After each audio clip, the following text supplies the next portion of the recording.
혹시 여러분 아시는지 모르겠는데요. Sing Again이라고 하는 프로그램이 있습니다. 혹시 아시나요?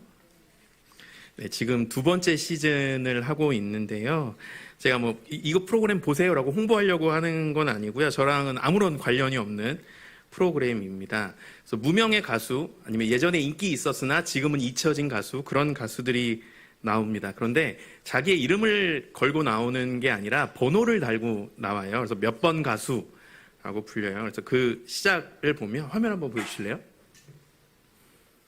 자기를 소개할 때 이렇게 한 줄로 나옵니다. 한 줄도 안 나오네요. 이제 무대에 서면 나는 어떤 가수다 이렇게 나와요. 그래서 나는 전주로 뜬 가수다. 그러면 전주가 굉장히 유명합니다. 전주 들으면 다 알아요. 근데 가수는 모르는 그런 거.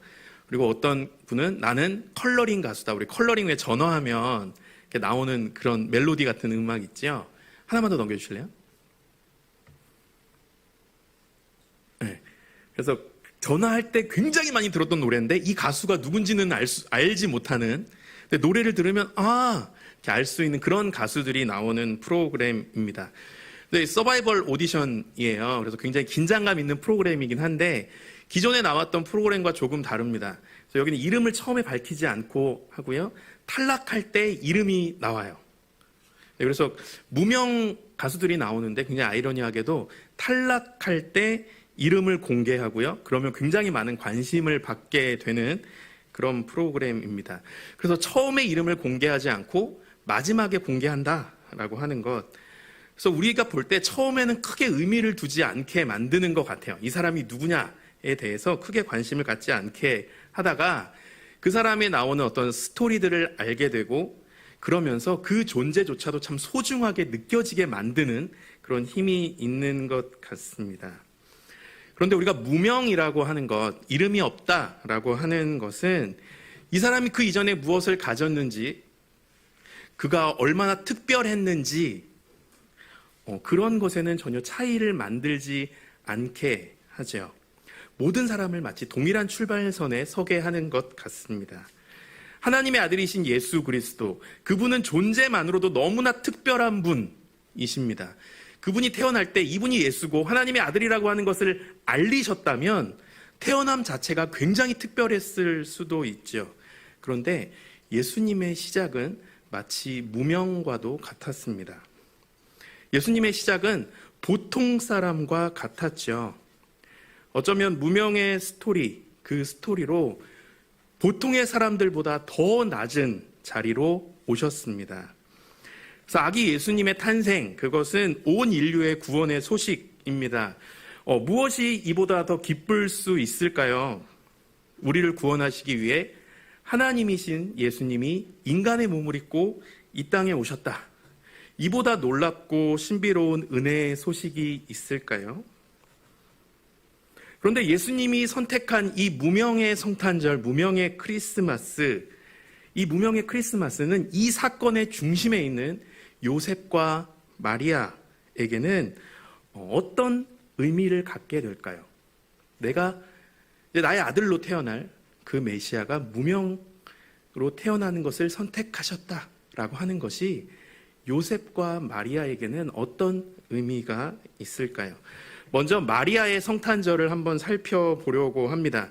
우리가 읽은 본문 앞에 누가복음 1장 26절부터 38절까지 보면 마리아와 천사가 하는 대화가 나옵니다. 제가 한번 정리해 봤는데요. 화면 한번 보여주실래요? 천사가 대뜸 나타나자마자 하나님께서 너와 함께 하신다. 하나님께서 너와 함께 하신다. 이렇게 인사함이, 제가 잘못 쳤네요. 이렇게 인사함이 어찌 됨입니까? 깜짝 놀래요. 보라, 내가 잉태하여 아들을 낳으리니 이름을 예수라 하라. 완전 깜짝 놀라고 더 놀랄 일이죠. 저는 남자를 알지 못하는데 어찌 이 일이 있을 수 있습니까? 성령이 내게 임하시고 지극히 높으신 이의 능력이 너를 덮으시리니. 그러면서 예수님이 태어나신다라는 것을 천사가 알려줍니다. 그리고 마리아도 그것을 받아들여요. 주의 여종이오니 말씀대로 내게 이루어지이다. 그리고 마리아는 엘리사벳을 찾아갑니다. 누가복음 1장 39절부터 45절까지 엘리사벳의 예언이 기록되어 있습니다. 그리고 누가복음 1장 46절부터는 마리아의 찬가가 기록되어 있죠. 마리아는 굉장히 놀랐을 겁니다. 확실한 진실은 알고 있지만 엄청난 진실이죠. 하나님께서 함께 하신다. 그런데 이것이 말로만 어떤 영적으로 함께함이 아니라 정말 내 뱃속에 하나님이 함께 하심을 경험한다라고 하는 것, 물리적으로 함께 한다라고 하는 것이 엄청난 축복이겠죠. 그런데 이 사건을 오늘날에 다시 본다면, 오늘날 현재 사건으로 대입해 본다면 미혼모일 거고요. 싱글맘일 겁니다. 그리고 남편 요셉, 근데 정확히 말하면 남편이 아니죠. 결혼하기로 약속한 정혼자입니다. 그가 과연 이 사실을 어떻게 받아들일까? 마리아에게는 엄청나게 복된 소식인 것은 분명하지만 내가 임신했다라고 하는 사실을 누구에겐들 말할 수 있을까요? 마리아가 너무나 복된 것을 받은 것은 사실이지만 그가 맞이해야 하는 성탄절은 엄청난 충격이었을 겁니다. 자, 그렇다면 요셉의 성탄절은 어땠을까요? 마태복음 1장 18절에 보면 마리아와 요셉이 정혼합니다. 그런데 제가 앞에 잠깐 말한 것처럼 둘이 동거하기 이전에 성령으로 잉태된 것이 나타나죠. 신명기 24장에 보면 부정한 일이 발견되면 이혼 증서를 써서 집으로 보내라. 그리고 요셉은 이 일을 아무도 모르게 처리하려고 했습니다. 그 마태복음 1장 19절 말씀에 보면 가만히 끊고자 했다. 그 요셉은 의로운 사람이다. 의롭다라는 것이 무엇일까요? 착하다라는 걸까요? 그는 하나님 말씀에 충실한 사람이다. 하나님 말씀을 늘 항상 가까이 하고 그 말씀을 지키며 살아가려고 애썼던 사람이라는 거죠. 그래서 그는 가만히 이 관계를 정리하려고 합니다. 나와 정혼한 여인이 나와 동거도 하지 않았는데 임신을 했다. 그가 자신은 스스로 정결하게 성결하게 살아왔다라고 생각하는데 나에게 어떻게 이런 일이 생길 수 있지? 라고 받아들일 수 있어요. 엄청난 충격이었을 겁니다. 그리고 배우자의 부정이라고 하는 것, 그것은 신명기 22장에 의하면 죽음에까지 이를 수 있는 엄청난 사건입니다. 요셉은 비판과 정죄가 아니라 말씀의 중심인 사랑과 용서를 실천하려고 하죠. 그런 요셉에게 천사가 나타납니다. 그리고 아까 잠깐 지나갔지만 20절 말씀에 보면요. 내 아내 마리아 데려오기를 무서워하지 말아라. 주저하지 말아라. 말씀합니다. 왜 천사가 나타나서 요셉에게 그 이야기를 했을까요? 지금 요셉은 주저하고 있어요. 그리고 지금 이 나타난 일이 도대체 무엇인지 무서워하고 두려워하고 있다라는 겁니다. 그렇게 각자의 성탄절은 좋지 않은 시작입니다. 그리고 요셉이 그것을 받아들이고 마리아를 자신의 아내로 데려오기로 결정을 하죠.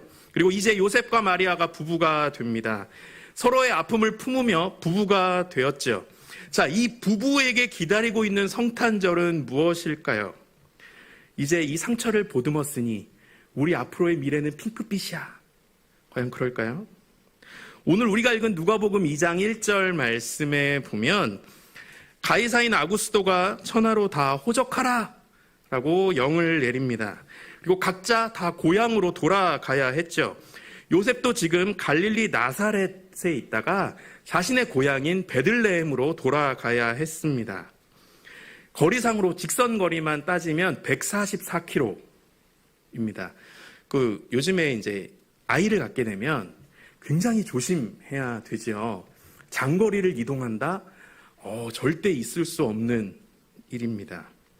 물론 이제 직선 거리니까 길을 따라 가야 한다라고 한다면 더 긴 거리일 겁니다. 감이 잘 안 와요. 144km 거리가 어느 정도인지 잘 감이 안 옵니다. 우리나라 지형으로 따지면 서울부터 대전 정도, 고속도로 기준으로 했을 때 그 정도 거리입니다. 6절에 보면 6절 말씀 한번 보여주실래요? 네.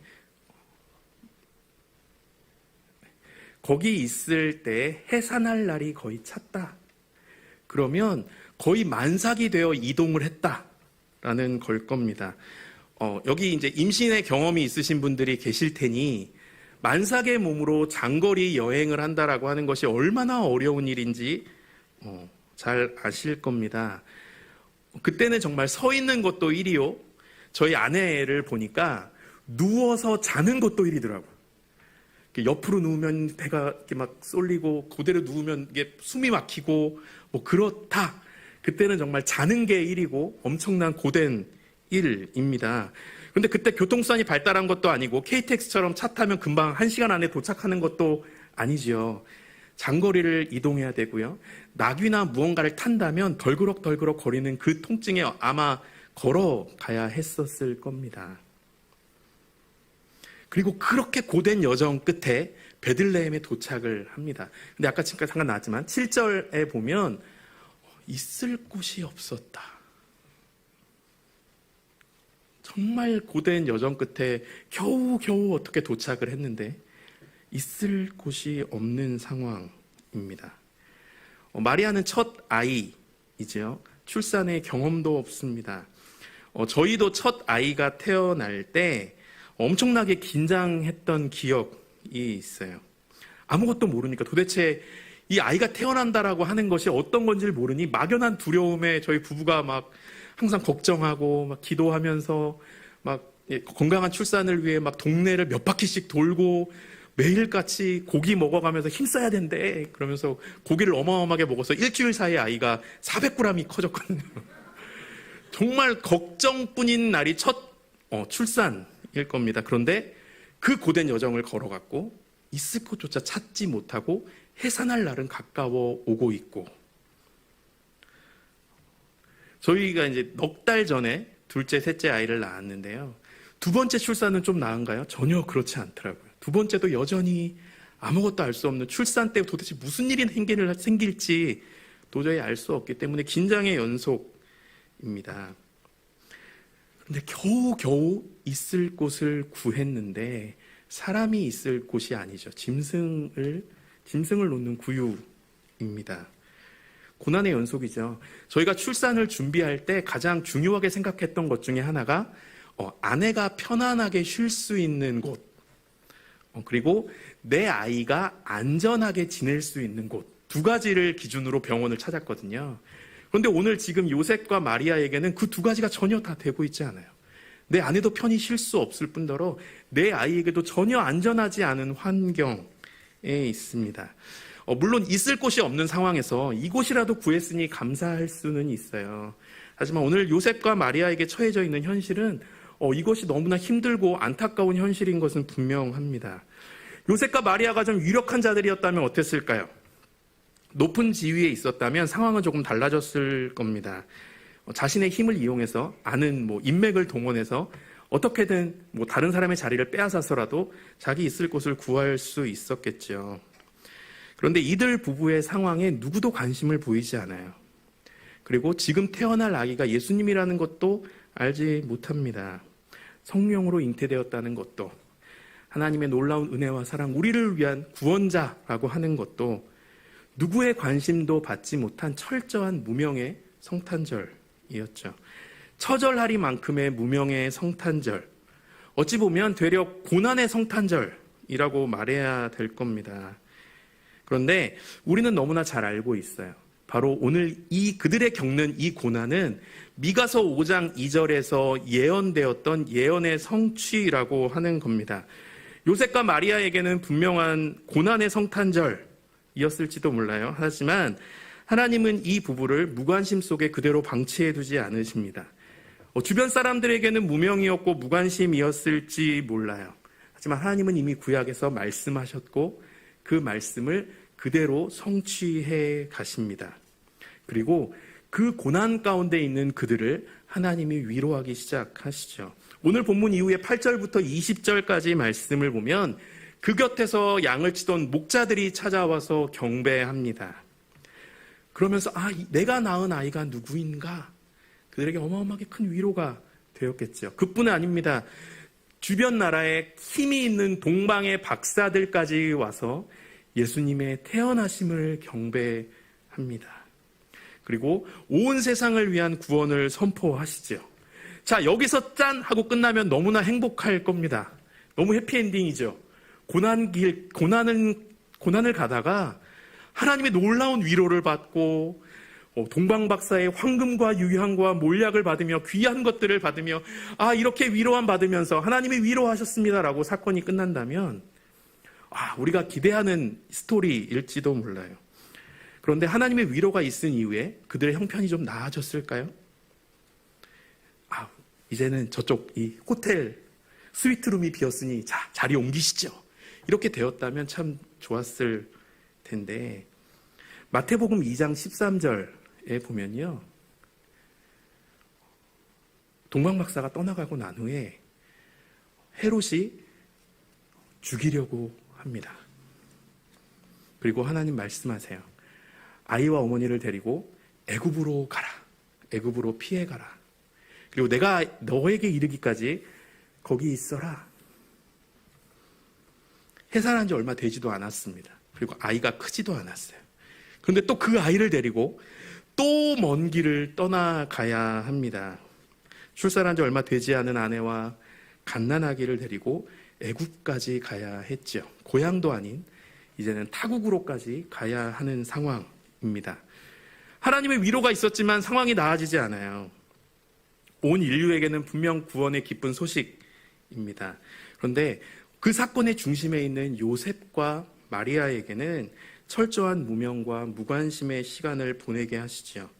고난과 어려움의 연속입니다. 그런데 이런 아이러니한 상황 속에서도 하나님의 위로가 존재해요. 하나님의 돌보심이 있습니다. 그런데 하나님의 돌보심이 있다고 해서 그 고난이 끝나지 않았다라고 하는 겁니다. 그런데 우리가 기억해야 할 것은 그 고난이라고 하는 것, 우리가 생각할 때 고난이죠. 하지만 그 고난은 하나님의 약속의 성취였다라고 하는 겁니다. 나는 고난 가운데 있지만 내 길이 바로 주님 안에 있다라고 하는 사실이죠. 내가 걷는 고난의 길, 어쩌면 어느 누구도 내가 가는 그 길에 관심을 두지 않을 수도 있어요. 내가 가는 길이 무명의 길이고 철저하게 무관심의 길일 수도 있습니다.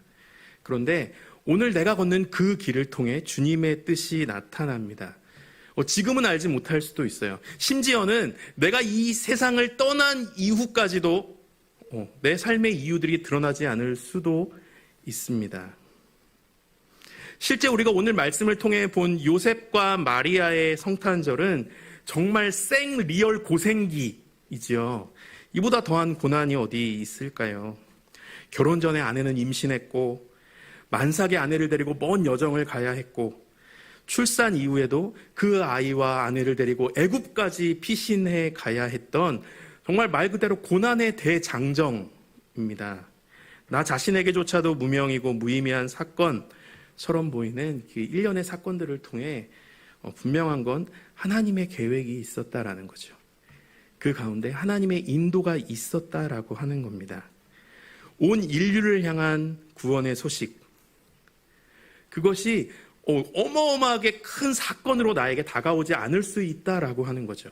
철저하게 무관심이고 철저하게 무명의 길을 걸어가지만 하나님은 그 사건을 바꾸셔서 온 인류를 구원하시는 놀라운 구원의 사건으로 이루어 가신다라고 하는 겁니다. 말씀을 정리하려고 하는데요. 오늘날의 성탄절은 참 많은 사람들의 관심을 받는 날입니다. 교회를 다니지 않아도 성탄절을 기다리고 준비하는 사람들이 참 많이 있죠. 그리고 많은 이들의 축복 속에 이 날을 기다리고 또 기다립니다. 그런데 세상 사람들이 기억하는 성탄절, 세상 사람들이 준비하고 맞이하려고 하는 성탄절은 그 관심이 예수님을 향하지 않는 경우가 참 많이 있는 것 같아요. 또 어떤 때는 자신을 향해서 내가 즐기는 날, 나에게 어떤 즐거움과 기쁨이 되는 날로 생각하기도 하는 것 같습니다. 내가 누리게 되는 것에 되게 집중하게 만드는 것도 있는 것 같아요. 그런데 예수님께서 태어나던 때의 성탄절, 그리고 그 사건의 중심인 요셉과 마리아에게는 철저하게 무명의 사건들, 무관심의 사건들이었다라고 하는 것. 하지만 그럼에도 불구하고 그 무관심과 무명의 사건들 안에 하나님의 역사는 계속해서 진행되어 가고 있었다라고 하는 거죠. 하나님의 은혜와 돌보심이 있었다라는 겁니다. 오늘을 살아가는 우리들도 어쩌면 내 삶이 너무 특별하지 않다. 내 삶은 너무 평범해. 오늘 김치찌개 먹었는데, 오늘 된장찌개 먹었는데 내일은 뭘 먹어야 되지? 이런 걸 고민하는 내 삶이 너무 한심해. 나는 왜 이렇게 특별하지 않은 삶을 살아가고 있는 걸까? 라고 생각할지도 몰라요. 때로는 너무나 큰 고통을 겪고 있어서 주님, 왜 나는 이러한 고통의 길을 가야만 하는 겁니까? 남들 보니 다 잘 살고 잘 먹는 것 같은데 오늘 나는 왜 이렇게 힘든 일들을 겪어야 하는 겁니까? 원망하며 탄식할 수도 있습니다. 내 삶이 마치 너무 처절한 무명의 길처럼 느껴질 수도 있죠. 그런데 오늘 우리가 이 말씀을 통해 기억해야 하는 것은 그러한 나의 평범한 삶 가운데 혹은 고난의 길 가운데 주님은 역사하고 계신다라고 하는 겁니다. 하나님은 우리를 위로해 주시고 우리를 보듬어 주십니다. 그런데 그 위로가 고난의 끝을 뜻하지는 않을 수도 있죠. 어쩌면 더 긴 고난의 길을 가도록 하기 위한 하나님의 위로일 수도 있고요. 돌보심일 수도 있습니다. 하지만 내가 걷는 그 길 가운데 오늘 하나님이 함께 하신다라고 하는 것, 하나님의 역사는 오늘도 이루어져 가고 있다라고 하는 것, 우리가 항상 기억했으면 좋겠습니다. 끊임없이 내 삶을 인도하시는 하나님, 그 하나님을 바라보며 오늘 하루의 삶을 힘차게 걸어가는 우리 모두가 되었으면 좋겠습니다.